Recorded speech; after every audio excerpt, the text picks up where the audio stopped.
Mais le Saint-Esprit a aidé Samson à trouver du miel sans pouvoir acheter. Le Saint-Esprit a aidé Samson à avoir du miel gratuitement, rien que par sa propre puissance. Et si du miel pouvait sortir du lion, Église de Dieu, combien tu peux arriver à t'enrichir dans ce monde par le Saint-Esprit? Bien que notre priorité n'est pas de faire du Saint-Esprit un élément ou un instrument au travers duquel nous serons en train de nous enrichir matériellement sur la terre. C'est faux et archi faux. Le premier besoin pour lequel nous avons besoin du Saint-Esprit, c'est pour le salut des âmes. C'est pour le salut des âmes. Voilà pourquoi lorsque la Pentecôte a eu lieu, la première des choses qui a été faite, c'était annoncer l'évangile et il y a eu des âmes qui ont été gagnées à Christ. L'église de Dieu, la Pentecôte, est une fête où nous cherchons à gagner, à depeupler l'enfer, à depeupler le monde de leur servitude et à les emmener dans le camp des dieux. Quelle est ta motivation d'avoir le Saint-Esprit? Quelle est ta vraie motivation? Et quelle est ta vraie soif? Église de Dieu, essaye de restructurer ta soif. Essaye de restructurer ta soif. Ce matin, je suis en train de parler à un peuple qui doit être assoiffé du Saint-Esprit. Et rien que du Saint-Esprit. Car lorsque tu arriveras à trouver le Saint-Esprit, tu trouveras tout ce dont tu as besoin. La Bible dit que sans moi, vous ne pouvez rien faire. Mais avec moi, vous ferez des exploits. Tant d'exploits du point de vue spirituel, mais tant d'exploits aussi du point de vue matériel. Mais lorsque nous négligeons la personne du Saint-Esprit, voilà pourquoi l'Église aujourd'hui se retrouve pauvre. L'Église pleurniche, l'Église pleure, l'Église se lamente, l'Église est tourmentée. Parce que nous n'avons pas voulu entendre ce que Jésus-Christ nous avait dit. Or, tout ce que Jésus-Christ avait dit, confiez-vous au Saint-Esprit. Confiez-vous au Saint-Esprit. Mais malheureusement, on ne se confie plus au Saint-Esprit. Nous avons beaucoup de soif, mais nous n'avons pas la soif de la personne du Saint-Esprit. Or, celui, la clé principale, qui pourra déclencher le vrai bonheur de ta vie, c'est le Saint-Esprit qui donne des enfants. Alléluia. Vous me permettez de dire ça? Que le Saint-Esprit donne des enfants. Il y a des gens qui sont jusque-là stériles dans leur mariage. Ils ne savent pas avoir des enfants. Ils ont consulté des médecins et des médecins, mais ils ont oublié qu'un jour, le même esprit pouvait couvrir Marie et Marie a eu un enfant. S'il a eu ainsi affaire avec Marie, à combien plus forte raison il ne fera pas avec vous stériles? Bien-aimés, redonnons à l'Esprit Saint sa place. Redonnons à l'Esprit Saint sa place. Et pour ce faire, il nous faut des moments d'intimité, je le disais. Des moments où nous devrions avoir soif de sa personne. Voilà pourquoi nous voulons lire l'Écriture. Dans Jean le chapitre 7. Jean le chapitre 7, le verset 37. La Bible dit ceci. Jean 7, 37. Jusqu'à 39.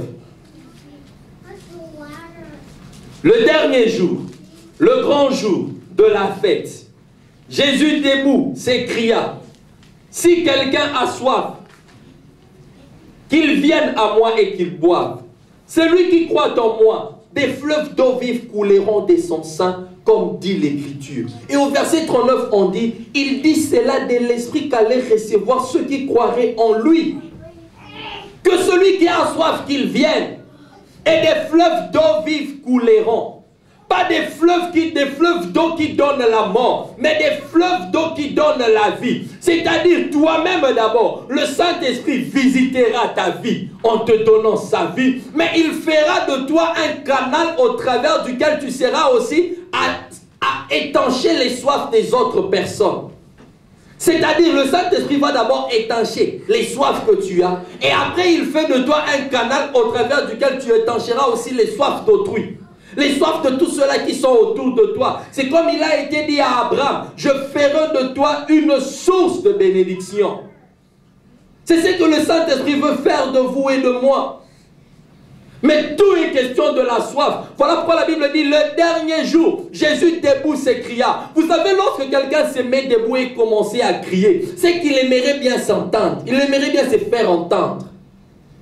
Vous savez, dans une fête, il y a beaucoup de bruit, beaucoup de bruit. Mais quand Jésus se met debout et il crie, c'est pour te faire comprendre, Église de Dieu, que comprends quelle doit être ta priorité. Et tout ce que Jésus pouvait dire, c'est que celui qui a soif, qu'il vienne. Soif de quoi? La soif du Saint-Esprit. C'est seulement celui-là qui a la soif du Saint-Esprit qui arrivera réellement à vivre des grandes choses avec le Seigneur. Une personne qui n'est pas assoiffée du Saint-Esprit, c'est une personne qui sera la plus malheureuse de toutes. Mais à la place, quand nous lisons ensemble dans 2 Timothée 3, la Bible dit que sache que dans les derniers jours viendront des temps difficiles. En ce temps de la fin où nous sommes, il y aura des temps difficiles. Église de Dieu, je m'aimerais te choquer. N'attends pas du tout à ce que ce monde, un jour, retrouve encore peut-être sa vraie forme comme dans les années passées. Ne t'attends pas à ce que les États-Unis retrouvent encore sa vraie valeur d'autrefois. Non. Les choses vont aller de mal en pire. Nous sommes en train d'arriver à un moment où la Bible dit, le juste vivra par sa foi. Si tu es en train d'espérer à un changement du monde, tu seras déçu. Attends-toi plutôt à un changement des hommes. En ce temps de la fin, c'est ce que nous devrions attendre, le changement des hommes. Non pas pour changer le monde, mais pour préparer les hommes à l'enlèvement de l'Église. Parce que ce monde est appelé à être détruit. Ce monde passera un jour par le feu, comme le premier monde a été détruit avec de l'eau. Voilà pourquoi Jésus a dit que celui qui a soif, qu'il vienne. Et dans Ésaïe 55, il nous est dit encore pareil. Nous lisons Ésaïe 55. Et que nous dit la Bible de l'autre côté? La Bible nous dit ceci. Le verset premier. Ô vous tous qui avez soif, venez vers les eaux. Même celui qui n'a point d'argent, venez acheter et manger. Venez acheter du vin et du lait, sans argent, sans rien payer. Le problème, c'est la soif. On ne te demande pas de l'argent. Pour arriver à bénéficier du chauffage, pour arriver à bénéficier de l'électricité, de l'eau, tu payes tes billes. Mais pour la soif du Saint-Esprit, il n'est pas question d'un bill quelconque qu'il faudra payer. C'est juste un cœur assoiffé et disposé qui est en train de dire, Saint-Esprit, j'ai besoin de toi. Un cœur assoiffé, seulement j'ai besoin de toi. Je veux que tu sois mon meilleur ami. Je veux que tu sois mon best friend. C'est tout ce que le Saint-Esprit est en train d'attendre. Un peuple qui se dispose à aller chercher. Un peuple qui a soif de lui. Un peuple qui a soif de sa personne. Bien-aimés, aujourd'hui apparemment les gens n'ont plus soif de l'Esprit ou n'ont plus soif de Dieu. Alors que Paul est en train de dire, mon but est celui de le connaître. Et de connaître la puissance de sa résurrection. Quel est ton but aujourd'hui? Quelle est ta raison de vivre aujourd'hui? Est-ce celui de connaître Jésus et de connaître la puissance du Saint-Esprit et de connaître la raison de la présence du Saint-Esprit, la personne du Saint-Esprit? Nous sommes plongés dans beaucoup de tourments. Mais la personne qui est la clé pour donner solution à ce tourment, nous l'avons mis de côté. Nous l'avons mis de côté. Nous l'avons renfermé dans un closet. Mais nous sommes les premiers à pleurer. Nous sommes les premiers à dire, Dieu, tu m'as abandonné. Dieu, ceci. Alors qu'il est en train de te dire, non, va chercher le Saint-Esprit. Je t'avais laissé le Saint-Esprit. Mais par le fait que tu l'as négligé, par le fait que tu l'as abandonné, voilà pourquoi tu te mets dans des tourments. Voilà pourquoi tu es troublé, plus rien ne marche. Parce que tu as mis de côté la clé qui t'avait été donnée. C'est comme quelqu'un qui a un véhicule et a un rendez-vous très sérieux. Mais arrivé devant la portière de son véhicule, il se rend compte qu'il n'a plus de clés. Tu as une voiture, une très belle voiture bien assurée, mais tu n'as pas de clé de contact pour accéder dans cette voiture afin d'aller dans ton rendez-vous et être servi. C'est ça l'église de Dieu actuellement. Ils ont la solution à leurs problèmes. Mais ils ne savent pas que cette solution-là passe par la personne du Saint-Esprit. Voilà pourquoi Dieu veut un peuple qui est assoiffé du Saint-Esprit. Jésus a dit que celui qui a soif, qu'il vienne à la source. C'est gratuit, tu ne payes rien. Tu ne payes rien, c'est gratos. Viens seulement à Jésus. La Bible dit, si vos pères qui sont méchants pouvaient vous donner de bonnes choses, à combien plus forte raison le Père ne vous donnera pas le Saint-Esprit? Si vraiment tu le demandes de tout ton cœur, pourquoi il ne te le donnera pas? Église de Dieu, si aujourd'hui nous n'avons pas soif du Saint-Esprit, Nous n'avons pas soif de cette personne. Mais je t'informe qu'il arrivera un moment dans la vie. Tu chercheras le Saint-Esprit. Le Saint-Esprit ne sera plus là. Quand vous lisez avec moi Amos 8, 11 à 12, la Bible dit qu'il arrivera de moments où le Seigneur sera en train de créer et de provoquer la soif d'entendre la parole. La soif et la faim de la parole de Dieu. Mais vous ne verrez plus la parole de Dieu. Aujourd'hui, elle est en train d'être prêchée. Beaucoup de personnes la négligent. Beaucoup de personnes préfèrent faire autre chose. Et bien aimé, sachez-le que la parole de Dieu n'a jamais échoué. La parole de Dieu n'échoue jamais. Si aujourd'hui tu ne sais pas donner, accorder une importance capitale à cette parole, mais sache que cette parole est en train de produire de grands effets dans la vie de tous ceux-là qui croient en elle.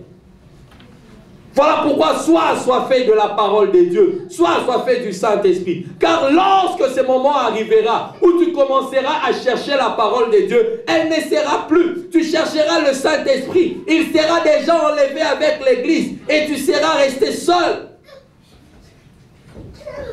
Tu resteras seul, Église de Dieu. Je ne vais même pas dire que tu resteras seul, tu resteras seul homme, maman, papa. Tu resteras seul. Voilà pourquoi ce moment est un moment capital. Essaye seulement de développer une intimité, une soif du Saint-Esprit. Alors tu vivras tout ce dont ton cœur désire. J'aimerais terminer en fait ce message en nous racontant une petite histoire que le Saint-Esprit a eu à me souffler avant-hier. Il s'agit des deux jeunes fiancés. Ils s'aiment beaucoup. Alors ils s'aiment vraiment beaucoup. Il est arrivé à un certain moment où l'homme devait rentrer d'où il venait. L'homme n'habitait pas au fait au pays où était sa fiancée. Mais il était juste venu en voyage. En fait, il était juste venu en visite. Et après avoir rencontré sa fiancée, ils ont essayé de vivre ensemble en tant que fiancés. Et c'était très bon, c'était très magnifique. Mais arrivé à un certain moment, le fiancé a dit ceci. Ma fiancée, je pars. Je pars pour pouvoir préparer notre fête de mariage. Je crois que je ne n'aimerais pas que nous fêtions dans ton pays. J'aimerais que nous fêtions dans mon pays. Parce que dans mon pays, je crois que ça sera un mariage célèbre et ça sera vraiment un mariage très bien organisé. Mais je m'en vais. Et je te promets que je reviendrai.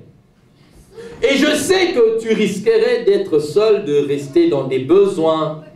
Alors je te laisse un coffre-fort. Je te laisse un coffre-fort.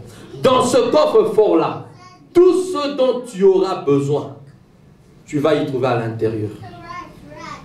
Tout ce dont tu auras besoin, tu vas devoir le trouver à l'intérieur. Ok?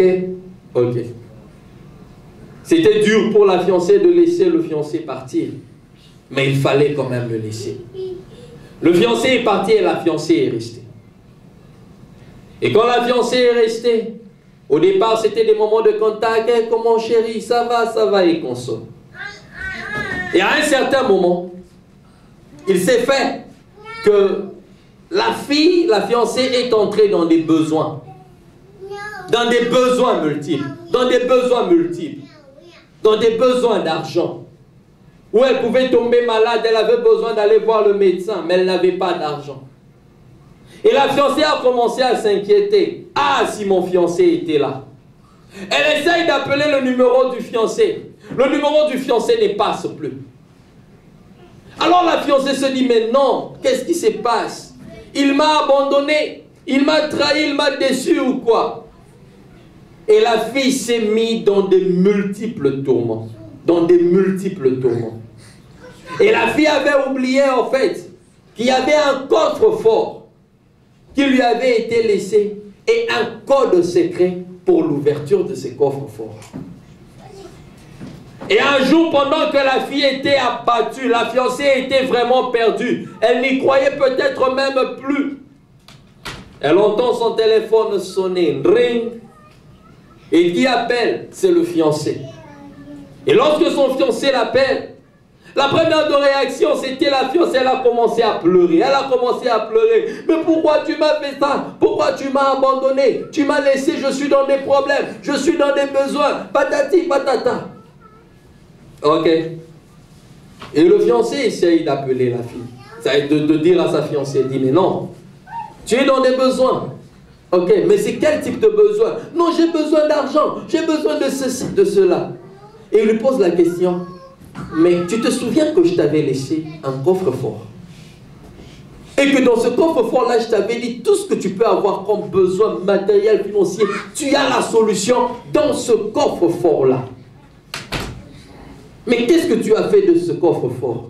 Et la fille se souvient, ah, j'avais oublié même que j'avais un coffre-fort. Il dit, ok, s'il te plaît chérie, en tout cas pardonne-moi, je me rappelle maintenant que j'avais le coffre-fort. Et il lui pose une deuxième question. Est-ce que tu gardes toujours le mot de passe ou encore tu gardes le code secret? Là, c'était encore pire. Et la fille était honteuse. Non, je ne sais même plus là où je passais. Je plaçais le code secret. Et l'homme, avec beaucoup d'amour, lui redonne encore le code secret. Et la femme va ouvrir le coffre-fort avec le code secret qui lui avait été donné. Et la femme a été servie.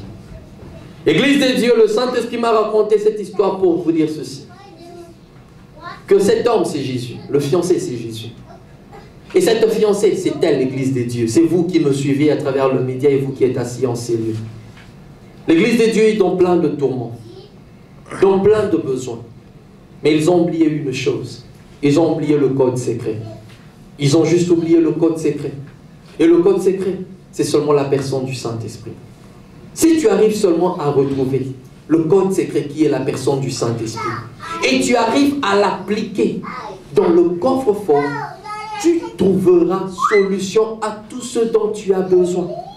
Dieu sait que tu es sur la terre. Il sait que tu n'es pas encore au ciel.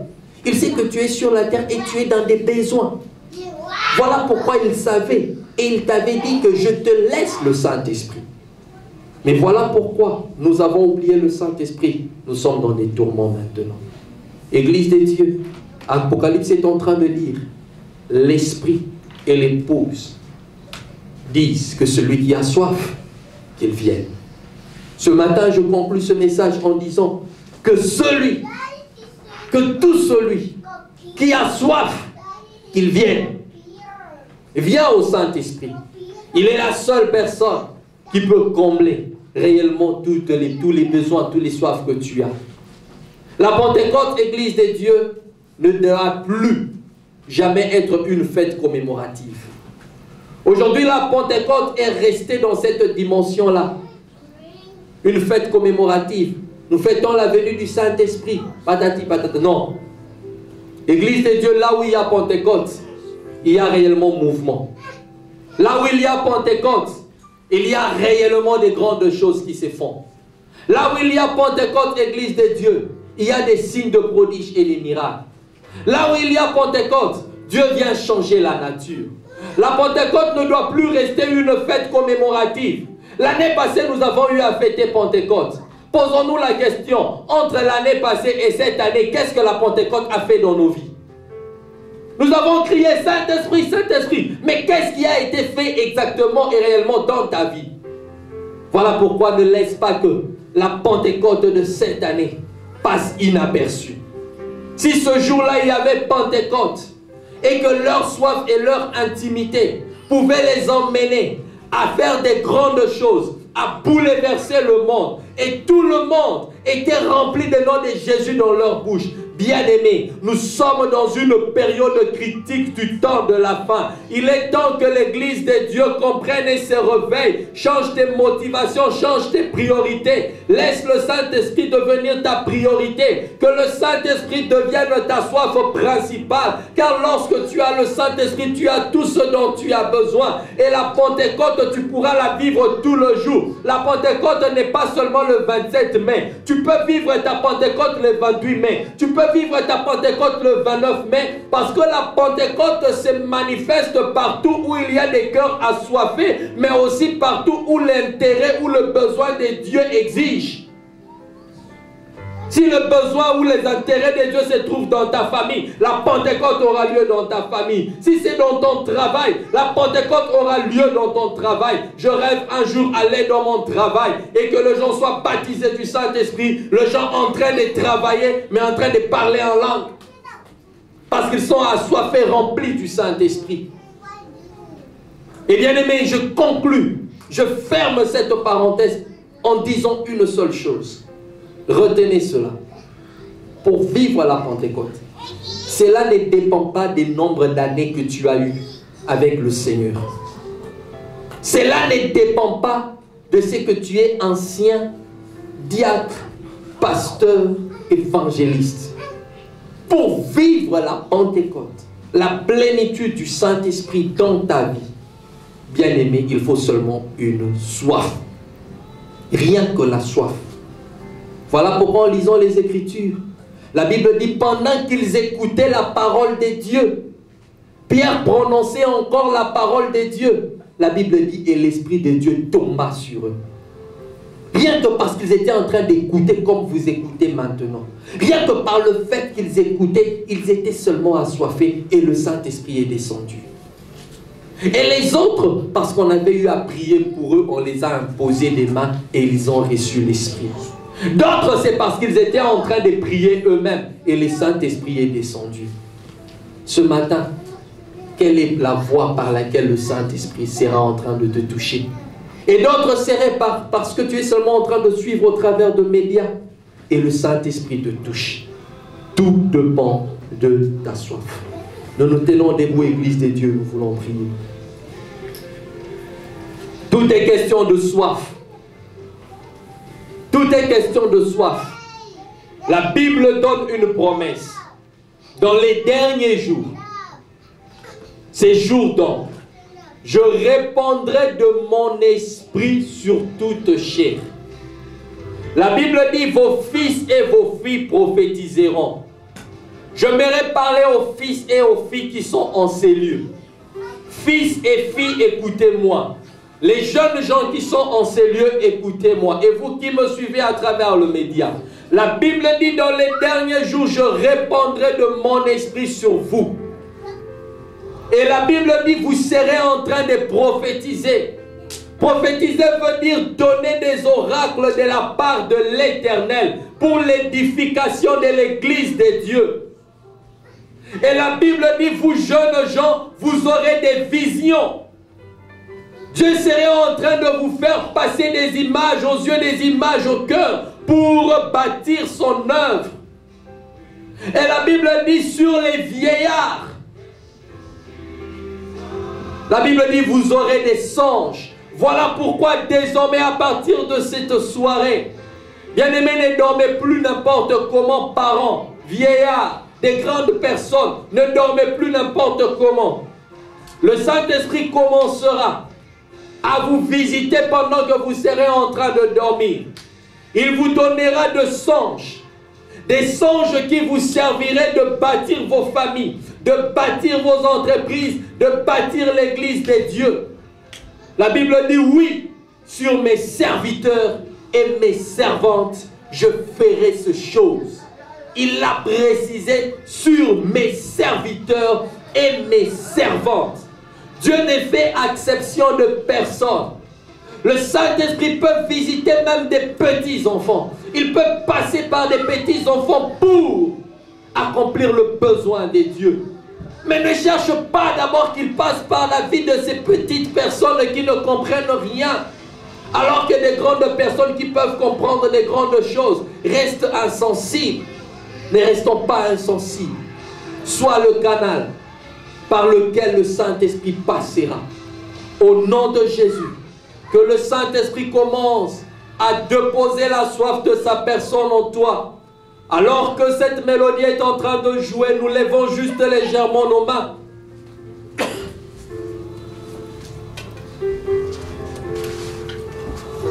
Nous levons juste légèrement nos mains.